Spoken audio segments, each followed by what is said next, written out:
If you play the King's Indian defense as black, here are 7 great traps to teach you what you should and should not do playing this defense.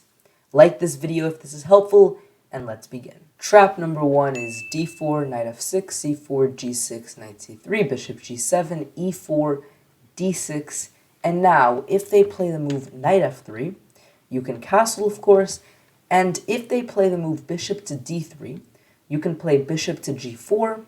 They can kick away your bishop because typically this is the bad bishop for you in many openings for black. So having it in such a developed square is something that white wants to avoid, hence the move h3.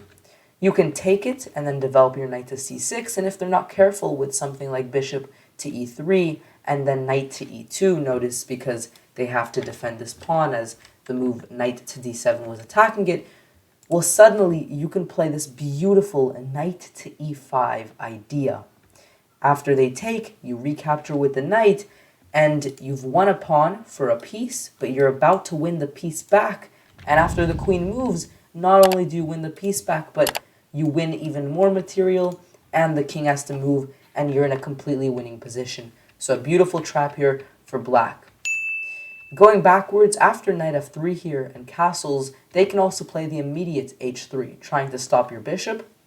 And if black is not careful and plays, for example, b6, looking to fianchetto the bishop this way, because this diagonal is not as fruitful, and this continues with bishop d3, and now black plays c5 to grab some space in the center, and now e5 takes, well, suddenly, after you move the knight, really, it doesn't matter where. So, for example, knight f to d7, suddenly bishop to e4 comes. And it doesn't matter if you move the knight, to e8 or to d7 or wherever, you're going to end up being faced with bishop to e4, and the weaknesses you've made by pushing your pawns become apparent, as suddenly there's actually nothing you can do. You're going to lose a lot of material here, as there's no way to defend from this attack.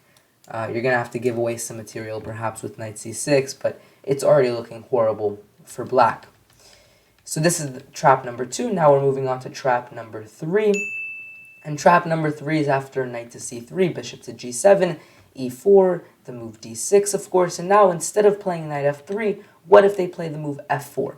Going for a very aggressive setup. Here you continue with castles, knight f3. You can play this move knight a6, the idea being after, for example, bishop e2, and e5 takes, and they go ultimately d5, your knight ends up in a great square on c5. Notice one quick thing, they can't really take over here, because you can trade the queens and then go knight d7, and you have a lot of pressure on this pawn, so their pawns become broken up, so this is typically not good for white, which is why here they're going to push, in which case you can continue with knight to c5, they go queen to c2, defending the pawn, but you can still take knight takes e4, because after knight takes, bishop f5 is crushing, pinning the knight.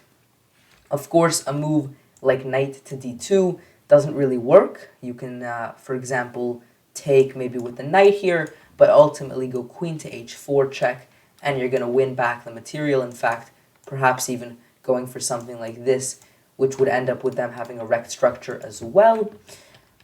Which is why instead it might be obvious, well, can't they play after takes and bishop f5, the move bishop d3. However, this fails because after takes, the move f5, the bishop moves back. You can trade, but ultimately e4 is the winning idea here. You're going to win the material back, open up the center, and your pawns are beautifully placed. Continuing on to trap number 4.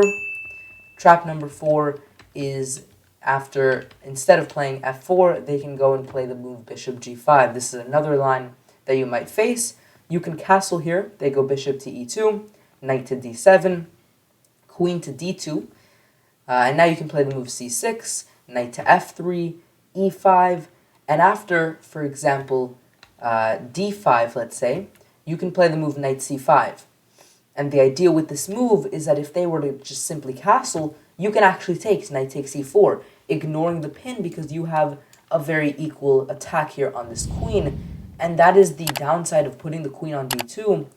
It is not immune of these knight takes e4 ideas. And after, for example, knight takes, and bishop takes, in the end result, you're up a pawn, but even better than the material is just this crushing position you have built where you have, such a solid structure in the center, and you have very nice open lines for your pieces.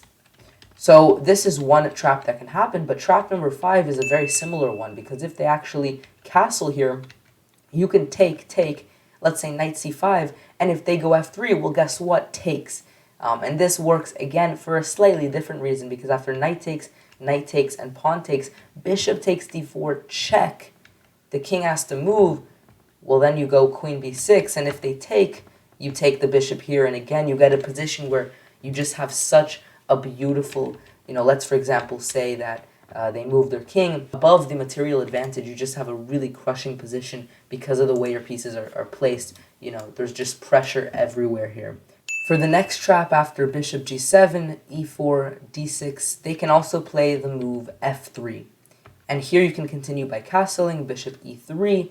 Now you can strike with e5, and after queen d2, you can play c6, they castle, and now, really whatever you do, for example, a6, or rook to e8, or bishop to e6, you have to watch out for this tactical idea of pawn takes, and you simply cannot take back because of this. Ultimately, the second they castled, they lined up this piece, which is not so obvious because castling, the intention is typically to get the king safe. It's not typically to attack, but here it is indeed.